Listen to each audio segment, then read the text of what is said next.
आगे मजीद हालात मुश्किल हो जाते हैं। आप इमरान खान साहब के साथ डटे रहेंगे? मेरा ख्याल है हम तो एक जंग का और खून का और आग का दरिया अबूर करके आए हैं। ठीक है, इस दरिया के बाद अगर कोई एक और दरिया खून का हुआ या आग का हुआ, इंशाल्लाह उसको भी अबूर करेंगे। मलिक अहमद खान साहब का जो रवैया था वो इंतहाई आमिराना था। स्पीकर साहब है, वो तो बिल्कुल बात सुनने को तैयार नहीं थे। लेकिन साफ अब कहाँ जाएगी, किससे बात करेगी, किसको ये सारे मसाइल बताएगी? प्रेसिडेंट अलवी ने भी इसी पॉइंट की वजह से कहा है कि मैं इजलास को रिक्विजिशन नहीं करता हूँ। मरीम नवाज साहब ये कह रही हैं कि मैं इंतकामी कार्रवाइयाँ नहीं करना चाहती हूँ, और अगर ये आज बैठे होते तो मैं खुश होती। चंद दिनों में आपको पता चल जाएगा कि इंतकामी कार्रवाइयों में कितनी कमी आई और कितना बढ़ावा आया है। तो कह रहे हैं बड़ी मुश्किलात का सामना किया, हमने मारे खाई और आज भी फिर अल्लाह ने हमें इज्जत दी। जी, जब भी उनको मार खाने का वक्त आता है वो बैग पकड़ते हैं और उस वक्त वो पतली गली से लंदन निकल जाते हैं। ये को बताने वाली बात है। कौन सी मारें खाई हैं? मारें खाई होती तो ये मारते ना किसी को। इन्होंने अभी तक मार खाई नहीं है, इसलिए हर एक दूसरे बंदे को मार रहे हैं। सीने पे हाथ रख के मुझे बता दें, मैं आपसे कोई कसम नहीं ले रहा हूँ, आप मुझे सिर्फ ये बता दें कि क्या आप इलेक्शन जीत के आए हैं? तो आगे से उनकी हंसी निकल जाती है। अच्छा सर, ये बताएं कि आज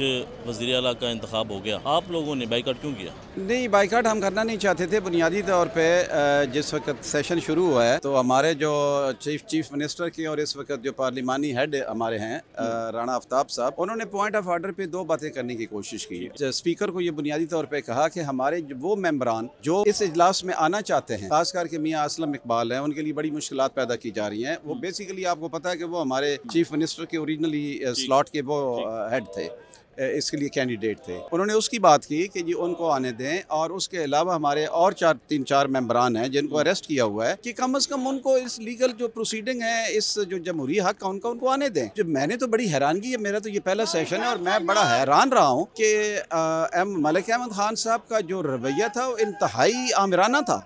वो तो बात रोक कौन रहा है? किसने रोका? वो तो बात करने को तैयार ही नहीं थे। असलम इकबाल को किसने रोका यहाँ पे आने? मियां इकबाल असलम ने पूरी कोशिश की है पिछले 2 दिन, मैं इसका विटनेस हूँ, यहाँ पे आने की। पुलिस उनको अंदर नहीं आने दे रही, और उनके पास तमाम बेलें मौजूद है high court, Peshawar high court से, और उन्होंने वो दिखाई भी हैं। हम साहब ने ये कहा था कि मैं प्रोटेक्शन ऑर्डर भी जारी कर सकता हूँ, लेकिन नहीं जारी किया गया। नहीं कर सके। वो क्या वजह बनी? वो तो आपके बंदे थे। वो मेरा ख्याल है आपको सबको पता है कि वजूहात क्या हो सकती हैं, और वजूहात के ऊपर बता बता के लोगों के स्किन उतर चुकी है। मखसूस नशिस्तें आपको मिली नहीं और इंतखाब हो गया। हमने ये पॉइंट आज पिछले 3 दिन से लगातार रेज कर रहे हैं कि ये हाउस इनकम्प्लीट है। आप ये जो स्पीकर और डिप्टी स्पीकर का और ये जो फर्दर चीफ मिनिस्टर का इलेक्शन करा रहे हैं, ये इलीगल है, क्योंकि जब हाउस ही कंप्लीट नहीं है। आपने ये देखा कि नेशनल असेंबली के अंदर प्रेसिडेंट अलवी ने भी इसी पॉइंट की वजह से कहा है कि मैं इजलास को रिक्विजिशन नहीं करता हूँ। तो ये कहना कि जनाब क्या प्रेसिडेंट अलवी के साहब के पास या सदर अलवी साहब के पास जो है वो लीगल एडवाइस अवेलेबल नहीं है, क्या उनके पास लॉ एक्सपर्ट मौजूद नहीं है? जब एक हाउस ही कंप्लीट नहीं है तो आप किस तरीके से ये सारी प्रोसीडिंग आगे कर सकते हैं? ये एक्चुअली हम ये तीनों इश्यू को आज रेज करना चाहते थे। स्पीकर का जो, आप यकीन करें, मेरी पहली प्रोसीडिंग थी, मैं देख के हैरान रह गया। जो स्पीकर साहब है वो तो बिल्कुल बात सुनने को तैयार नहीं थे। लेकिन साफ अब कहाँ जाएगी, किससे बात करेगी, किसको ये सारे मसाइल बताएगी? देखें, हम एक जमहूरी लोग हैं, हम एक इलेक्टोरल प्रोसेस से आए हैं। हम इस जो हमारा ऐवान के अंदर हक है, जो हमारी राय है, हम उसका इंशाअल्लाह इजहार करेंगे और हम इसके बहुत इफेक्टिव और एक इफेक्टिव अपोजिशन का रोल अदा करेंगे। मरीम नवाज साहब ये चाहते हैं। मरीम नवाज साहब ये कह रही हैं कि मैं इंतकामी कार्रवाइयाँ नहीं करना चाहती हूँ, और अगर ये आज बैठे होते तो मैं खुश होती, मेरे साथ मैं स्पीच करती। ये चंद दिनों में आपको पता चल जाएगा कि इंतकामी कार्रवाइयों में कितनी कमी आई और कितना बढ़ावा आया है। तो कह रहे हैं बड़ी मुश्किलात का सामना किया, हमने मारे खाई और आज भी फिर अल्लाह ने हमें इज्जत दी। जी, जब भी उनको मार खाने का वक्त आता है वो बैग पकड़ते हैं और उस वक्त वो पतली गली से लंदन निकल जाते हैं। ये को बताने वाली बात है। कौन सी मारें खाई हैं? जो मारे खाई होती तो ये मारते ना किसी को। इन्होंने अभी तक मार खाई नहीं है, इसलिए हर एक दूसरे बंदे को मार रहे हैं। इमरान खान साहब जेल के अंदर थे, आपसे निशान छीन लिया गया, कंपेन नहीं करनी दी गई, लोगों को उठाया गया, छापे पड़े, उसके बावजूद इतनी सीटें निकाल जाना। आप ये भी कह रहे हैं कि अभी भी धांधली हुई है। सीटें नहीं, हमारी धांधली क्या हुई है? अब मैं आपको जेलम के दोनों रिजल्ट बता देता हूँ। 5:30 बजे तक NA60 और NA61 जो है वो दोनों रिजल्ट फाइनल हो चुके थे। I am witness to that. मैं जाती तौर पे इसको जानता हूँ। तकरीबन 7:30 बजे 8 बजे वो तब्दील कर दिए गए। एक्सेल शीट के ऊपर सिंपल एक क्लिक के साथ वो तकरीबन 47 पे फॉर्म 47 से पहले उन्होंने एक्सेल शीट सिर्फ एक क्लिक के ऊपर, सिर्फ एक क्लिक के ऊपर, कोई फॉर्म 45 उन्होंने चेंज नहीं किया। उन्होंने एक 20,000 शायद चेंज कर दी है और एक को अराउंड 50,000 चेंज कर दी। अल्लाह खैर सन। लगता है कि ये जो हुकूमत बनने जा रही है वफाक के अंदर, आपको लगता है कि पाकिस्तान के अंदर माशी और सियासी इस्तेकाम आ जाएगा वापस, या फिर जिस इलेक्शन प्रोसेस के अंदर इस वक्त जो बहुत डिबेट है, और ये डिबेट हमारे पाकिस्तान पूरे में तो पूरी दुनिया में तो हो रही है PTI वाले तो कर रहे हैं, लेकिन मैं आपको वसूख से कह सकता हूँ ये डिबेट नून लीग के अंदर भी मौजूद है, 2 पैरों में हो रही है। मैं बता देता हूँ, लतीफ़ साहब ने ये कहा। मैं बात तो मैंने आपसे कहा ना, मैंने हाउस के अंदर सुना है अपने कानों से, नून लीग के लोगों को ये कहते हुए जब सलाम लेते हैं तो वो कहते हैं हम 8 फरवरी वाले, हम 9 वाले नहीं हैं। अच्छा, कई कहते हैं वज़ाहत देते हैं। वजाहत देते हैं, बिकॉज वो गिल्ट होता है ना, जब आप एक जुर्म आपने सरजद किया हो तो वो आपको पिछतावा बन जाता है और आपको वो चुपता रहता है। दूसरी वो बात हमेशा ये करते हैं कि हम 47 फॉर्म वाले MNA या MPA नहीं हैं, हम 45 फॉर्म वाले हैं। अच्छा। तो ये बात तो वो खुद करते हैं, हमें तो इसकी वजह। और मैंने कई दोस्तों से जो मेरे जानने वाले थे, मैं खुदा जानता है, मैंने उनको कहा है कि अपना ये हाथ रख, सीने पे हाथ रख के मुझे बता दें, मैं आपसे कोई कसम नहीं ले रहा हूँ, आप मुझे सिर्फ ये बता दें कि क्या आप इलेक्शन जीत के आए हैं, तो आगे से उनकी हंसी निकल जाती है। ठीक है। अच्छा, मुझे बताएं कि पाकिस्तान तहरीक इंसाफ ने माजी से आप क्या सीखा है? क्योंकि जब 2018 के बाद जब आप असम्बलियों से बाहर निकल आए तो नुकसान हुआ पाकिस्तान तहरीक इंसाफ को। अब असम्बलियों में रहेंगे आप लोग?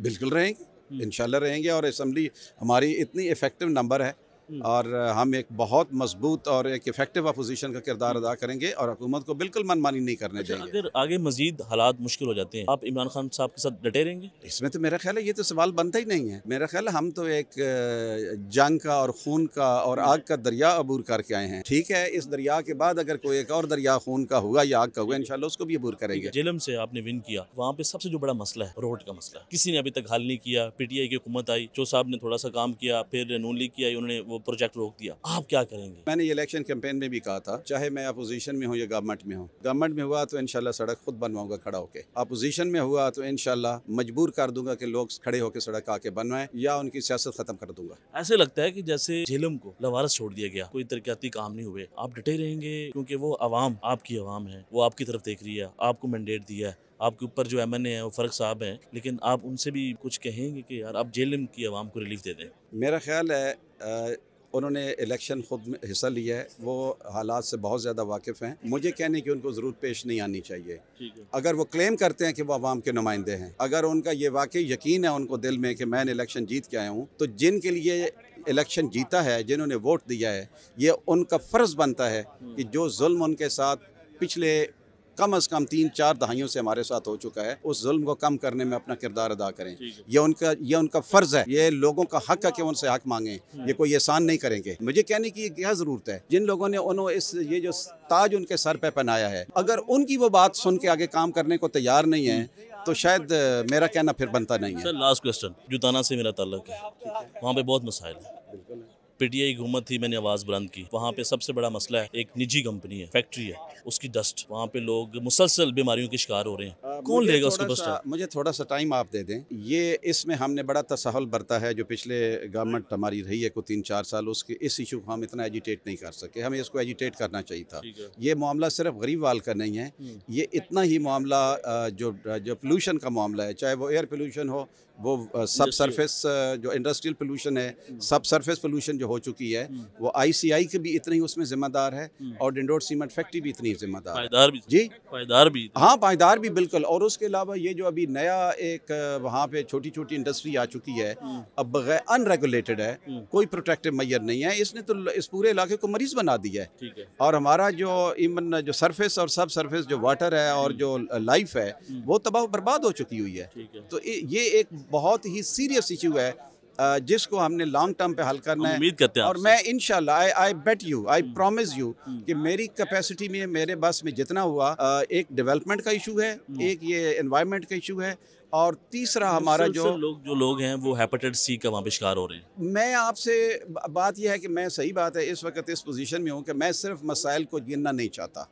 मेरा इरादा ये है, मैं गिनना चाहूँ तो शायद मैं 2 घंटे गिन सकता हूँ। मेरा इरादा यह है कि मैं मसाइल को एजुटेट करूँ और जो लोग भी जिम्मेदार हैं, जो इसको इम्प्रूव कर सकते हैं, उनको मजबूर करूँ कि आप ये चीज़ें इम्प्रूव करें हमारे लिए। क्या लगता है कि ये हुकूमत कब तक चलेगी? ये टू बी वेरी ऑनेस्ट, इस हुकूमत की कोई लीगैलिटी नहीं है, कोई मोरालिटी नहीं है। अब एक इलीगल सिस्टम पहले चल रहा था, ये जो केयर टेकर के सेटअप में था, अब ये कब तक चलता है? मैं नहीं समझता कि जो हमारे मुआशी मसाइल हैं, जो हमारे जो नेशनल इंटेग्रिटी के जो मसाइल पैदा हुए हैं, सिक्योरिटी के मसाइल पैदा हुए हैं, इस हुकूमत के अंदर तो कोई मतलब क्या, जब आप एक इलीगल आप एक इंस्टॉल गवर्नमेंट कर रहे हैं, उसने डिलीवर क्या करना है? यहाँ पे तो चलो आप लॉ इन्फोर्समेंट एनफोर्समेंट एजेंसी या पुलिस के थ्रू आप अपना कुछ रिट बना लेंगे, दुनिया तो आपको बिल्कुल नहीं मान रही। दुनिया को कोई खिता, कोई भी इंटरनेशनल जो ऑब्जर्वर है वो आपको बिल्कुल एक्सेप्ट नहीं कर रहा। तो मैं नहीं समझता हूँ कि ये हुकूमत, मुझे कम अज कम ज्यादा से ज्यादा, मैं तो समझता हूँ कल ही गिर जाए, लेकिन मैं नहीं समझता कि ये हुकूमत ज्यादा से ज्यादा कोई ये अगले बजट और उसके जो मसाइल पैदा IMF पैकेज या रिलेटेड आने हैं, मैं नहीं समझता हूँ ये हुकूमत खुद ही घुटने टेक देगी। को खत लिखना खान साहब का दुरुस्त आपको लगता है कि होना चाहिए? मैं